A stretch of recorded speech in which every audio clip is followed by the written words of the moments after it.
2 hari lalu Tuhan berbisik kepada saya untuk disampaikan kepada jemaat Tuhan. Tahun 2024 adalah tahun kelegaan dari Tuhan. Anda yang bisnisnya nggak jalan-jalan di 2023, akan ada jalan keluar di tahun 2024. Amin. Amin.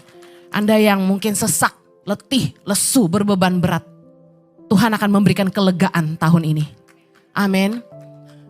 Matius 11 ayat 28 merupakan janji Yesus kepada orang-orang yang berbeban berat. Baca sama-sama. Marilah kepadaku semua yang letih lesu dan berbeban berat.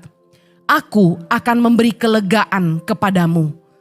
Anda yang letih lesu, capek COVID dari 2020 ke tahun 2024. Ini adalah tahun kelima. Lelah, penuh perjuangan, penuh air mata, sesak. Tapi tahun ini Tuhan janji akan kasih kelegaan bagi kita. Saya akan kupas 3 poin dari Mazmur 118. Kita akan baca Mazmur 118. Ayat yang pertama dan keempat. Karena panjang saya harus potong-potong. Ayat pertama dan keempat. Kita baca sama-sama. Bersyukurlah kepada Tuhan sebab Ia baik. Bahwasanya untuk selama-lamanya kasih setianya. Biarlah orang yang takut akan Tuhan berkata, bahwasanya untuk selama-lamanya kasih setianya. Katakan amin. Mari masuk tahun 2024 dengan hati yang penuh ucapan syukur. Bersyukurlah kepada Tuhan karena segala kebaikannya. Baik tidak baik keadaanmu saat ini, bersyukurlah. Amin. Sebab kasih setia Tuhan besar dalam hidup kita. Walaupun hutang belum lunas, pacar belum dapat, bisnis belum jalan, pendapatan masih pas-pasan, yang sakit juga belum sembuh. Katakan Tuhan selalu baik dalam hidupku. Amin. Mazmur 118 ayat 1 dan 4 mengingatkan kita, berhenti mengeluh. Sekali lagi saya ingatkan, yang membuat bangsa Israel tidak sampai-sampai ke tanah perjanjian. Bahkan sebagian besar tidak masuk tanah perjanjian. Tidak memperoleh apa yang dijanjikan Tuhan. Adalah karena selalu mengeluh dan mengeluh.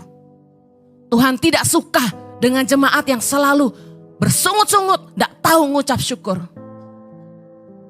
Ada keluarga yang kami kenal. Mereka sangat kaya. Asetnya di mana-mana. Mobilnya pun masih mewah. Tapi setiap kali ketemu, mengeluh, stres, down, depresi.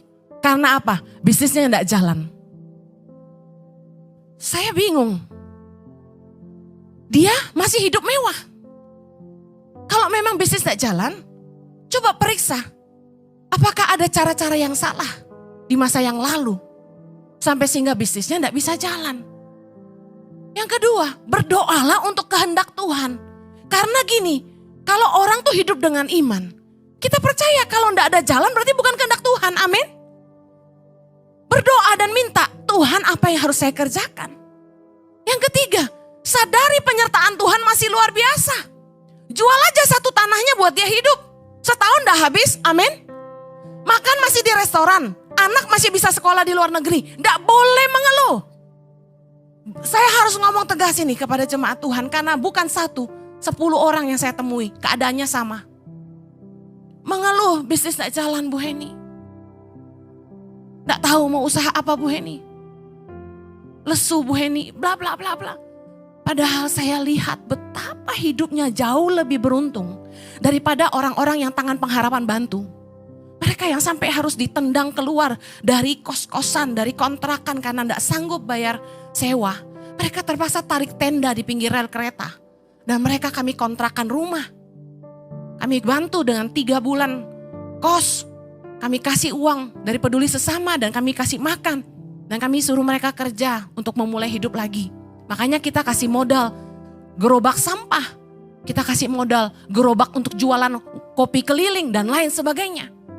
Itu orang-orang yang benar-benar susah aja tahu bersyukur. Amin. Kalau Anda perhatikan video peduli sesama. Tiap kali diwawancara itu ojol-ojol, segala macam yang kita bantu, pedagang kaki lima, orang-orang pemulung yang kita bantu, mereka selalu bilang bersyukur sama Tuhan. Selalu dikatakan bersyukur sama Tuhan. Kita yang masih kaya dalam tanda kutip masih punya lebih, cadangan lebih yang tidak habis. Jangan bersungut-sungut. Baik tidak baik keadaanmu saat ini. Masuk tahun 2024 dengan hati yang bersyukur. Kita masih sehat. Tidak harus tinggal di rumah sakit. Kita masih bisa nyekolahin anak. Kita masih punya atap di atas kepala kita. Masih bisa pegang tangan pasangan kita. Masih bisa bangun dan menatap anak-anak kita. Dan semua yang kita bisa nikmati patut disyukuri. Amin. Stop complaining and start thanksgiving. Berhenti mengeluh dan mulai bersyukur. Kunci diberkati adalah bersyukur. Anak kita aja kalau selalu bilang, Mama thank you ya. Hati kita senang bukan? Papa terima kasih ya. Hati kita bahagia. Padahal yang kita kasih sederhana. Tuhan akan bergegas menolong Anda kalau Anda tahu bersyukur. Mazmur 118 ayat yang kelima sampai ke-9. Kita baca sama-sama. 3, 2, 1. Dalam kesesakan aku telah berseru kepada Tuhan. Tuhan telah menjawab aku dengan memberi kelegaan. Katakan amin. Ayat ke-6. Tuhan di pihakku. Aku tidak akan takut. Apakah yang dapat dilakukan manusia terhadap aku? Ayat 8. Lebih baik berlindung pada Tuhan daripada percaya kepada manusia. Lebih baik berlindung pada Tuhan daripada percaya kepada para bangsawan. Apa yang Tuhan mau sampaikan buat 2024? Belajar mengandalkan Tuhan. Miliki ketergantungan dengan Tuhan lebih dari sebelumnya. Saya akan jelaskan. Musa adalah salah satu orang yang sangat-sangat mengandalkan Tuhan dalam hidupnya. Dia berkata dalam Keluaran 33 ayat 14. Tuhan berfirman kepada Musa, aku sendiri hendak membimbing engkau dan memberikan ketentraman kepadamu. Ayat 15, berkatalah Musa kepadanya, jika engkau sendiri tidak membimbing kami, janganlah suruh kami berangkat dari sini. Orang yang bergantung sama Tuhan akan berkata, Tuhan kalau tidak suruh kami pergi, kami tidak mau pergi. Kalau Tuhan tidak menyertai kami, kami tidak mau pergi. Kalau Tuhan tidak bicara, aku tidak akan buat. Belajar sungguh-sungguh bergantung kepada Tuhan. Memberikan kekuatan. Membuat kita rest.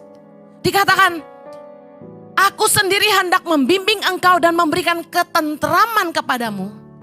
Apa artinya? Sebuah tanda penyertaan Tuhan dalam hidup kita adalah Tuhan memberikan kita kelegaan dan damai sejahtera. Saya kasih contoh. Rest yang dari Tuhan, itu yang pertama. Tanggung jawab kita besar, tapi kita gak stres.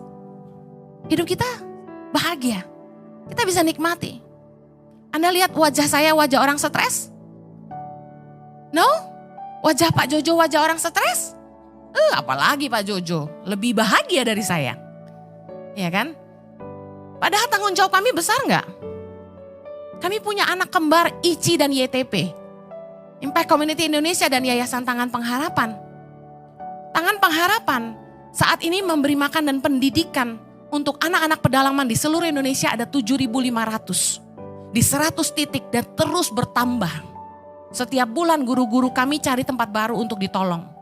Karena Pak Jojo kasih target 10.000 anak Indonesia. Kemudian kami punya 8 sekolah berasrama. 200 guru di seluruh Indonesia. Belum terhitung staf di Jakarta dan beberapa staf di daerah. Bebannya besar nggak? Tanggung jawabnya besar nggak?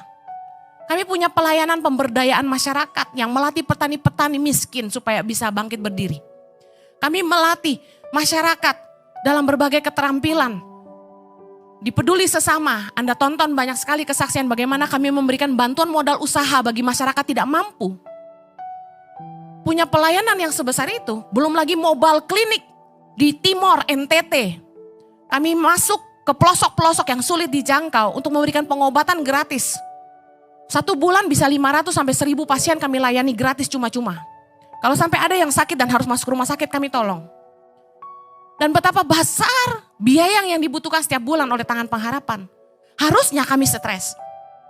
Saya malas lah sebut-sebut angka. Pokoknya bisa beli rumah 1 di Jakarta. Tapi kami gak stres. Padahal tanggung jawabnya besar. Kenapa gak stres? Karena penyertaan Tuhan memberi kita damai sejahtera. Dia memberikan rest, kelegaan. Amen. Rest yang dari Tuhan. Beban ada, masalah banyak, tapi hati kita damai. Damai-damai aja tuh. Kayak orang gak ada beban kamu. Padahal KPR belum lunas ya kan. Cicilan motor mobil masih jalan gitu kan ya. Mesti bayar uang sekolah anak lagi nih Januari ya kan. Ibu-ibu haleluya. Tapi hati kita damai. Kita percaya penyertaan Tuhan sempurna. Masalah banyak banget, tantangan besar. Gesekan kanan kiri terjadi. Tapi jiwa kita tenang. Sampai ada yang staf saya pernah cerita di khotbah juga tanya sama saya, Bu, DWS saya pagi-pagi, saya heran lihat ibu. Kita tuh banyak masalah, tapi ibu kok tenang aja dia bilang. Saya bilang ini kuncinya, sungguh-sungguh bergantung kepada Tuhan. Saya ingin ngajarin jemaat gimana sih hidup dalam damai sejahtera. Tadi saya bilang gini kan,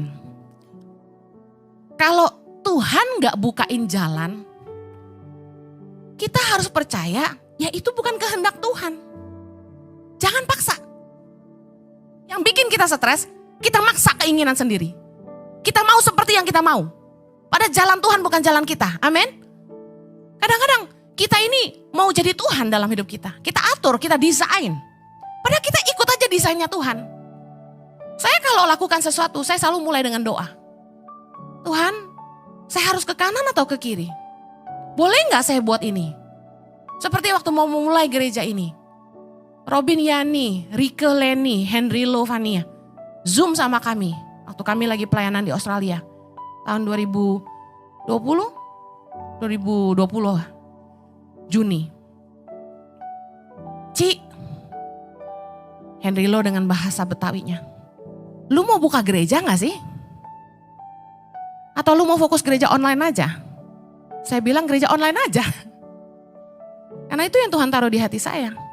Ci lu kalau gak buka gereja gue balik ke gereja gue loh. Anak gue butuh sekolah minggu dia bilang gitu. Gereja udah pada buka nih. Saya bilang sabar kita doa dulu. Saya gak gegabah. Saya gak kirim proposal kemana-mana. Saya sama suami ambil waktu berdoa. Kalau Tuhan gak ngomong ya kita gak buat. Kita gak peduli Henry Lo maksa. Robin Yani maksa jemput saya keliling Kelapa Gading cari tempat. Kalau Tuhan gak suruh saya gak mau. Tapi begitu saya berdoa dan Tuhan bilang, jawab kebutuhan jemaat. Oh cukup buat saya. Dan Tuhan langsung kasih visi. Ajari jemaat untuk menang dalam keuangan. Menjadi berkat di rumah, dalam keluarga. Yang ketiga harus jadi berkat di marketplace. 3 itu pesan Tuhan buat Ici. Jadi visi kita untuk mendidik jemaat dalam 3 area. Menjadi saksi di marketplace, menjadi berkat di keluarga, menjadi menang dalam keuangan. Begitu Tuhan kasih visi dan Tuhan bilang jawab kebutuhan jemaat, saya langsung siap. Ada duit? Gak ada. Saya ngomong sama bagian keuangan, selama ini ibadah online ada duitnya gak sih? Ada Bu, tapi kan buat tangan pengharapan. Saya bilang, yang tulisnya perpuluhan persembahan tolong pisahin dong. Kalau enggak nih gereja gak ada operasionalnya saya bilang. Dipisahin supaya kita bisa nabung, ada tempat kita bisa sewa. Kemudian dikumpul-kumpul. Oh bisa katanya gitu. Oh siap saya bilang, kita cari tempat. Yang persembahan yang memang buat Ici kita pisahin. Mulailah kita cari tempat, kita buka di Santika. Dan bersamaan dengan itu Tuhan kirim malaikat untuk bantu bangunkan tempat ini. Bukankah luar biasa?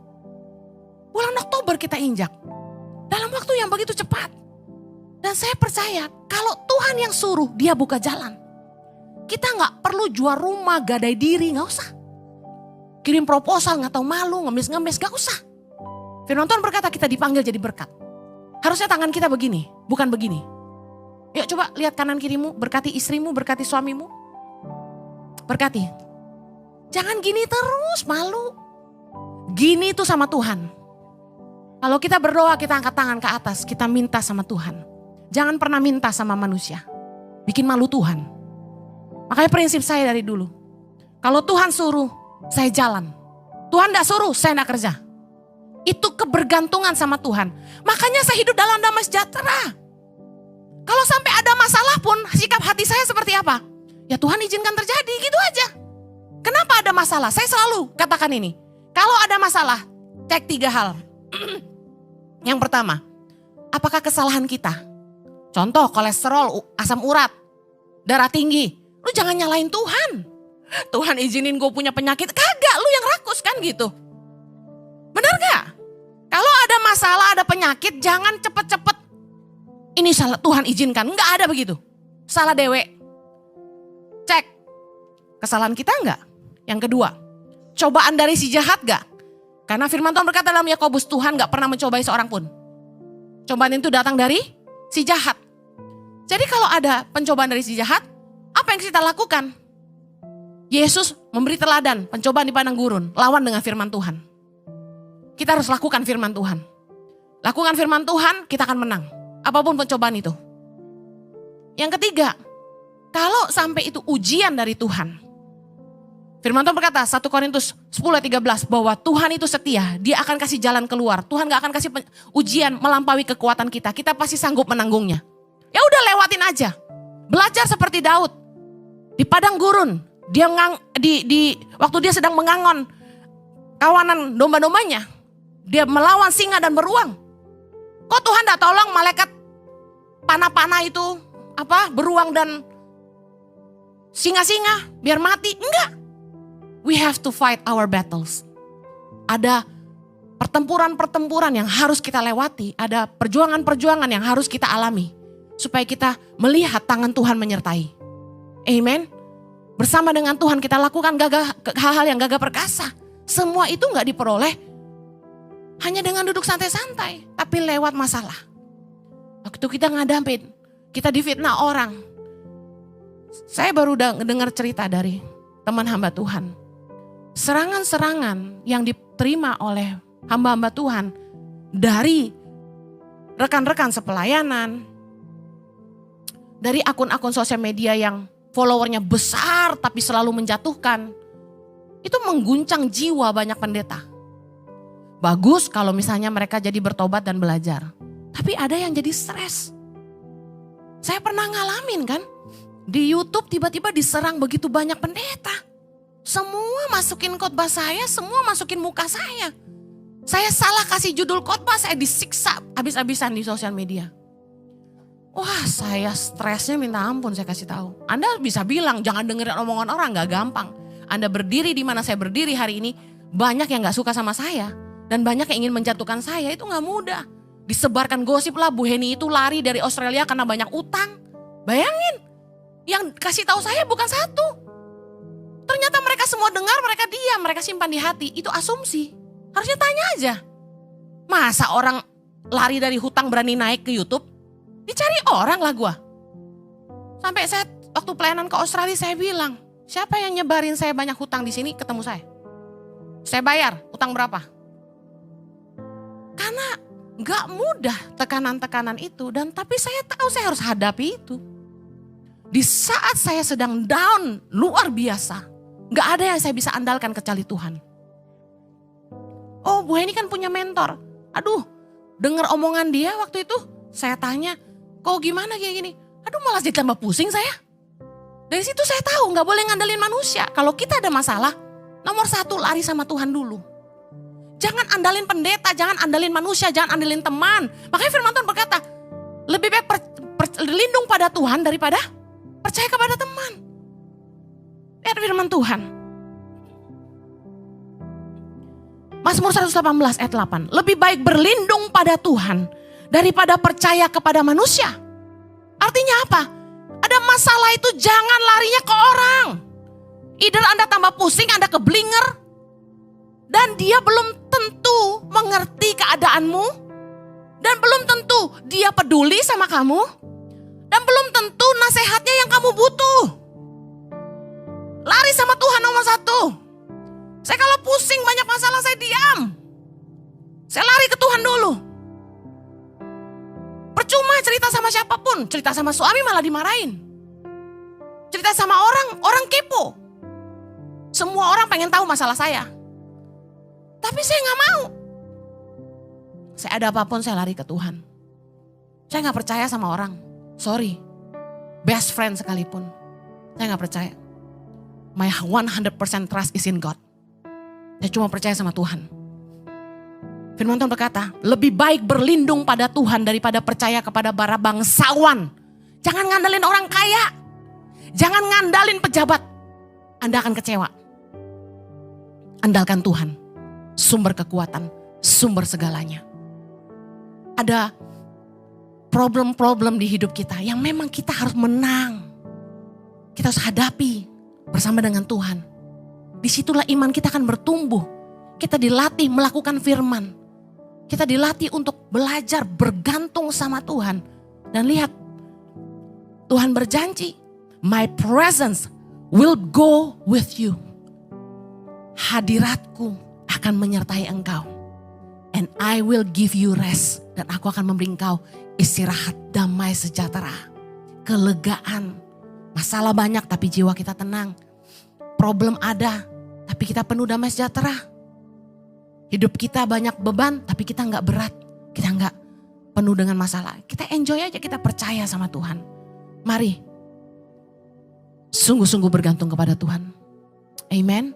Yang pertama tadi, masuk dengan ucapan syukur. Lihat Tuhan membela kita. Yang kedua, sungguh-sungguh bergantunglah kepada Tuhan. Yang berikutnya Mazmur 118 ayat 17. Sama-sama baca. Aku tidak akan mati, tetapi hidup. Dan aku akan menceritakan perbuatan-perbuatan Tuhan. Tuhan telah menghajar aku dengan keras, tetapi ia tidak menyerahkan aku kepada maut. Ayat 19, bukakanlah aku pintu gerbang kebenaran. Aku hendak masuk ke dalamnya, hendak mengucap syukur kepada Tuhan. Inilah pintu gerbang Tuhan, orang-orang benar akan masuk ke dalamnya. Yang terakhir, rendahkanlah hatimu kepada teguran yang maha tinggi. Rendahkan hati. Kalau memang ada teguran yang kau terima di tahun 2023. Entah teguran Tuhan berupa usahamu yang tidak jalan, rumah tangga yang mungkin perlu dibereskan. Apapun yang saat ini Anda alami. Firman Tuhan berkata, aku tidak akan mati tetapi hidup. Dan aku akan menceritakan perbuatan-perbuatan Tuhan. Tuhan telah menghajar aku dengan keras. Tetapi ia tidak menyerahkan aku kepada maut. Ujian yang dari Tuhan akan mendatangkan kebaikan. Katakan amin. Kita harus rendah hati. Coba evaluasi 2023. Kesalahan apa yang kita buat. Sehingga di akhir tahun kita punya masalah ini. Karena kesalahan ujungnya masalah. Bereskan. Rendahkan hati di hadapan Tuhan. Dengar tegurannya. Belajarlah, bertobatlah. Berhentilah dari hal-hal yang menjauhkan kamu dari kebenaran. Karena firman Tuhan berkata, bukakanlah aku pintu gerbang kebenaran. Aku hendak masuk ke dalamnya. Saya tahu, mengikut Tuhan selalu penuh dengan godaan. Kita tergoda untuk pakai cara-cara dunia, cara-cara manusia. Kita lebih senang ikut-ikutan sama orang. Menyenangkan hati orang. Apalagi itu atasan. Kita buat hal-hal yang mungkin kita tahu dalam hati kecil kita mendukakan hati Tuhan. Tapi kita tetap buat. Kita tidak peduli sama dia. Dia datang untuk menyelamatkan kita atas dosa. Tapi kita sendiri suka hidup dalam dosa. Sehingga kita dihajar dengan keras. Melewati masalah begitu banyak. Saya cari tahu tentang ada orang yang kami konseling dia, kenapa kayak Tuhan gak jawab-jawab. Ternyata cara bisnisnya salah. Cara dia treat orang tidak baik. Saya tidak mau menghakimi dia, tapi saya jadi ngerti kenapa ada hari ini. Kenapa Tuhan kok gak berkati dia? Karena cara bisnisnya salah. Cara dia treat orang gak benar. Utang-utang gak dibayar, tagihan-tagihan gak dilunasi. Dia merugikan orang lain. Bagaimana Tuhan mau berkati? Orang yang menguntungkan diri dengan makan orang-orang yang susah, ditindas, makan uang orang yang bukan haknya, itu tidak akan bahagia. Yuk bertobat. Jangan lagi mengulangi kesalahan yang sama. Hiduplah dalam kebenaran. Miliki rasa haus dan lapar akan kebenaran. Matius 5 ayat 6. Berbahagialah orang yang lapar dan haus akan kebenaran, karena mereka akan dipuaskan. Berapa banyak ada yang ingin bahagia? Tahun 2024 aku mau berbahagia. Orang yang mau berbahagia harus lapar dan haus akan kebenaran. Katakan amin. Kita akan dipuaskan, kata firman Tuhan. Dipuaskan dengan apa? Dipuaskan dengan kebaikan. Dipuaskan dengan kebaikan Tuhan. Mazmur 107 ayat 9. Sebab dipuaskannya jiwa yang dahaga, jiwa yang lapar, dikenyangkannya dengan kebaikan. Katakan amin. Mazmur 103 ayat 5. Dia yang memuaskan hasratmu dengan kebaikan, sehingga masa mudamu menjadi baru seperti pada burung raja wali. Berapa banyak Anda yang 2023 kenyang dengan kebaikan Tuhan? Lambaikan tangan. Oh haleluya, puji Tuhan. Oh kami sangat dikenyangkan dengan kebaikan Tuhan. Tahun 2023 yang luar biasa. Luar biasa. Rasa haus dan lapar akan kebenaran bisa lenyap. Bisa hilang. The thirst for God bisa hilang. Hilang karena apa? Firman Tuhan mencatat. Lihat di layar aja, karena terlalu banyak dan waktu saya tidak cukup. Yang pertama, oleh kekhawatiran duniawi dan tipu daya kekayaan. Fokus kita selalu kepada perkara-perkara duniawi. Oh belum punya itu, oh belum punya ini. Tipu daya kekayaan. Kita diajak untuk melihat dunia yang gemerlap dengan gaya hidup yang happy, enjoy yourself, do what you wanna do. Kayak lagu apa tuh? Do what you wanna do gitu kan ya. YOLO, you only live once. Semua itu gak bener. Kita gak boleh ngikuti daging. Dunia itu selalu menawarkan dosa. Penuh kenikmatan duniawi. Ayo yang ngerokok stop. Sayangi dirimu. Sayangi keluargamu. Saya ngerokok gak nyusahin orang Bu Heni. Perokok pasif itu sakitnya lebih parah. Anakmu kasihan. Kamu kasih teladan yang buruk. Anda kalau kena radang paru-paru, saya kasih tahu. Itu yang susah keluargamu. Jangan sok jagoan lagi sehat. Gue gak nyusahin orang, gue beli rokok pakai duit gue sendiri. Iya, waktu Anda terkapar di rumah sakit, Anda nyusahin istri dan anak-anakmu. Anda nyusahin suami dan anak-anakmu. Berhenti ngerokok. Yang suka-suka minum. Bu Heni kan bilang boleh minum, mabuk jangan. Kalian pakai kata-kata itu buat alasan. Kalian minum 3 botol gimana? Firman Tuhan berkata, minum sedikit itu baik untuk pencernaan. Sedikit seberapa? Sedikit buat saya itu 3 botol Bu Heni. Ngaco itu. Sedikit itu 1 seloki. Itu minum buat kesehatan, bukan minum untuk mabuk-mabukan. Orang seringkali cari pembenaran, bukannya kebenaran. Putar balikin firman Tuhan buat diri sendiri. Ayo jangan sampai kekhawatiran duniawi. Saya belum bisa jadi ini dan itu. Kemudian keinginan akan berbagai hal, kata firman Tuhan, membuat rasa haus dan lapar akan Tuhan itu mati. Mau ini dan itu udah kayak Doraemon. Iya kan? Kenikmatan hidup. Hidup terlalu nikmat sampai kita lupa bahwa hidup ini sementara. Berjuang untuk hal-hal yang sia-sia. Terus bangun kerajaanmu sendiri sampai kamu tidak peduli kehendak Tuhan dalam hidupmu. Saya kasih tahu, tunggu waktu sampai kita selesai dan tidak bisa bawa apa-apa. Baru kita menyesal dan sudah terlambat. Apalagi yang membuat kita tidak haus dan lapar akan Tuhan, dosa. Orang yang hidup dalam dosa dan kedagingan tidak haus akan perkara-perkara roh. Tidak haus akan perkara-perkara ilahi. Yang dicari selalu perkara duniawi yang mengenakkan daging. Main perempuan jalan terus, selingkuh jalan terus. Free sex, pacaran, seks bebas. Terus lakukan, dosa. Tapi nikmat, lakukan terus. Kita binasa. Itu yang membuat orang tidak haus dan lapar akan Tuhan. Karena dia kenyang dengan perkara-perkara dunia. Kalau Anda mau bahagia, haus dan laparlah akan kebenaran. Saya tutup.